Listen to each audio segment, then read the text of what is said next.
का साथ चला गया, हर फिक्र को धुएं में उड़ाता चला गया। ये गाना हम में से कई लोगों ने सुना होगा और इस गाने को सुनते ही हमें ऐसा लगता है कि जीवन की सारी परेशानियों को भूलकर बेफिक्र हो जाना अच्छी बात है। लेकिन मैं कहता हूं कि अगर आपके सर पर छत है, आपका परिवार अच्छा जीवन जी रहा है, आपके बच्चे अच्छी पढ़ाई कर रहे हैं, अच्छे संस्कार सीख रहे हैं और आपके पास 2 जून की रोटी है, तब बेफिक्र होना आसान है।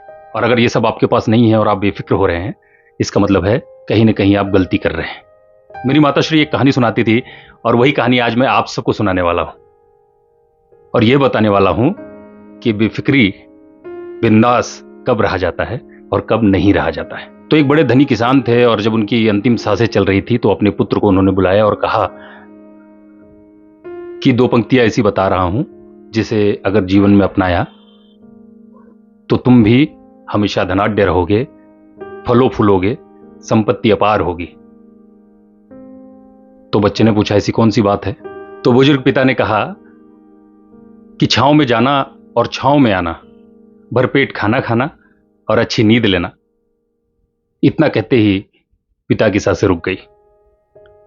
अब बच्चे ने छांव में जाना और छांव में आने का मतलब यह निकाला कि जब सूरज ढलेगा तब घर से काम के लिए निकलूंगा और जब धूप आ जाएगी तो घर से बाहर ही नहीं निकलूंगा, क्योंकि पिताजी ने कहा है कि छांव में जाना और छांव में आना।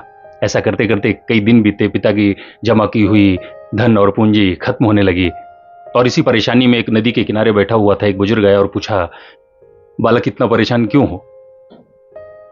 तो बच्चे ने कहा कि मेरे पिता ने मरते वक्त यह कहा था कि छांव में जाना और छांव में आना, भरपेट खाना खाना, अच्छी नींद लेना और जीवन अच्छा रहेगा, सुख संपत्ति बनी रहेगी।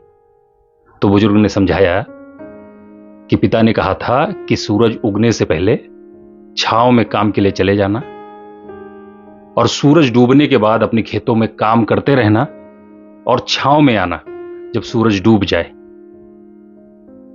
जिससे तुम्हारी खेती बाड़ी अच्छी होगी, धन आएगा, सुख संपत्ति आएगी, सबके लिए भोजन आएगा।